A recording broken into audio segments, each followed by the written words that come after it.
కాబట్టి ఇక ఆయన ఆ శ్రీరామచంద్రుడి యొక్క ఆ పరాక్రమం ఎటువంటిది అనేదాన్ని, ఆయన యొక్క అనుగ్రహం, ఆయన యొక్క మహిమ ఎటువంటిది అనేదాన్ని మనం ఊహించడమే అసాధ్యం. అందుకే కంచర్ల గోపన్న గారే చెబుతారు, భండన భీముడు ఆర్తజన బాంధవుడు ఉజ్వల బాణతూణ కోదండ కళా ప్రచండ భుజతాండవ కీర్తికి రామమూర్తికిన్ రెండవ సాటి దైవమిక లేడనుచున్ గడగట్టి భేరిక ఢాండడ ఢాండ ఢాండ నినదంబుల జాండము నిండ మత్త వేదండమునెక్కి చాటెదన్ దాశరథి కరుణాపయోనిధి అని అలా ఎటువంటి మహాపరాక్రమశాలి ఆ శ్రీరామచంద్రుడు. ఆయనకి రెండవ సాటి దైవమిక లేడనుచున్, ఈ విషయాన్ని రామచంద్రుడికి సమానుడైనటువంటి దేవుడు లేడు, దైవం లేదు అనేటటువంటి ఈ విషయాన్ని ఒక పెద్ద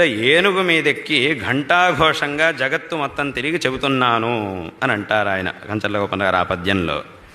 కాబట్టి అది ఆ శ్రీరామచంద్రుడి యొక్క పరాక్రమం, ఆయన యొక్క అనుగ్రహం మన మీద ఉంటే, ఆయన యొక్క అనుగ్రహాన్ని పొందితే మనకి సకల విధమైనటువంటి శ్రేయస్సులు లభిస్తాయి అనేటటువంటి విషయంలో ఏమాత్రం సందేహం లేదు.